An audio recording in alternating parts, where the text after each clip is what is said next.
Surgery से चेहरा बनवाई एक औरत केट को घूर रही थी। उसकी हंसी डरावनी थी। केट ने अपने पिता, जो एक पुलिस वाले थे, को फोन किया कि वे उसे लेने आए, क्योंकि उसके पिता ने उसे बताया था कि यहाँ बहुत खतरा है।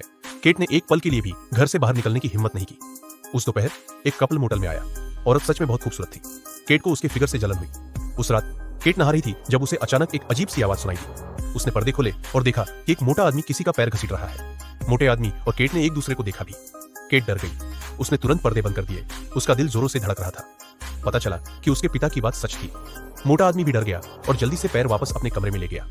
उसने सुनहरे बालों वाले आदमी से कहा कि केट ने उसे देख लिया है। सुनहरे बालों वाले आदमी ने कहा, एक को मारना दो को मारने जैसा ही है, और केट के कमरे में गया। दरवाजा खटखटाया और कहा, मैं तुम्हारे लिए कुछ खाना लाया हूं, प्लीज दरवाजा खोलो। केट को उस पर बिल्कुल भी यकीन नहीं हुआ।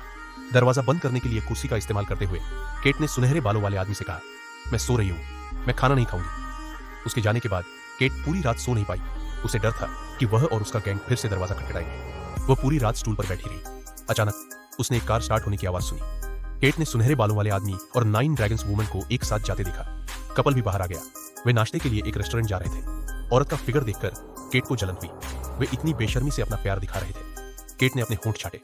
दूसरों की गैर मौजूदगी का फायदा उठाते हुए केट ने तुरंत दरवाजा खोला और कपल की कार में छिप गई। थोड़ी देर बाद कपल जल्दी से बाहर भागा और गाड़ी चलाकर चला गया। केट को लगा कि अब वह भाग सकती है, लेकिन थोड़ी देर बाद एक पुलिस कार ने कपल की कार रोक ली। जो लोग बाहर निकले वे सुनहरे बालों वाला आदमी और प्लास्टिक सर्जरी वाली औरत थे। उन्होंने कपल को रोक लिया। केट जानती थी कि वह उस खूनी होटल में वापस नहीं जा सकती और उसने तुरंत भागने की कोशिश की, लेकिन प्लास्टिक सर्जरी वाली औरत ने किरासी की सल ने 98,000 निकाली और केट को गोली मार दी। फिर सुनहरे बालों वाला आदमी केट को कार तक ले गया। कार में एक पुलिस ऑफिसर लेटा हुआ था, केट के पिता। जब केट उठी तो रात हो चुकी थी। उसने अपने पिता को देखा। वह पूरी तरह से टूट गई थी। उसे अपने पिता की रिवॉल्वर मिली और उसने कार की खिड़की से देखा कि सुनहरे बालों वाला आदमी अपनी बेल्ट से प्लास्टिक सर्जन का गला घोंटकर मार रहा था। केट को लगा कि वह उसे मार डालेगा, लेकिन उसने दरवाजा खोल दिया और उसे जाने दिया।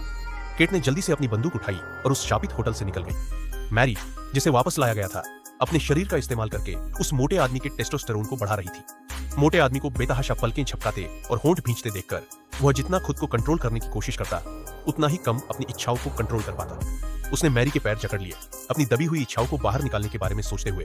तभी मैरी ने तैयार किले घुसा दी। तभी उसका बॉयफ्रेंड मैरी को ढूंढते हुए आया, एक छड़ी पकड़ी और उस मोटे आदमी को पूरी तरह से खत्म कर दिया।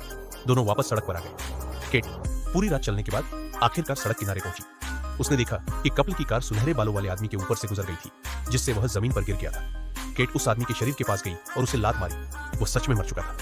फिर उसने उसके सिर पर पेशाब कर दिया, क्योंकि एक कहानी है कि जिस इंसान पर औरत पेशाब कर दे वह दोबारा पैदा नहीं हो सकता।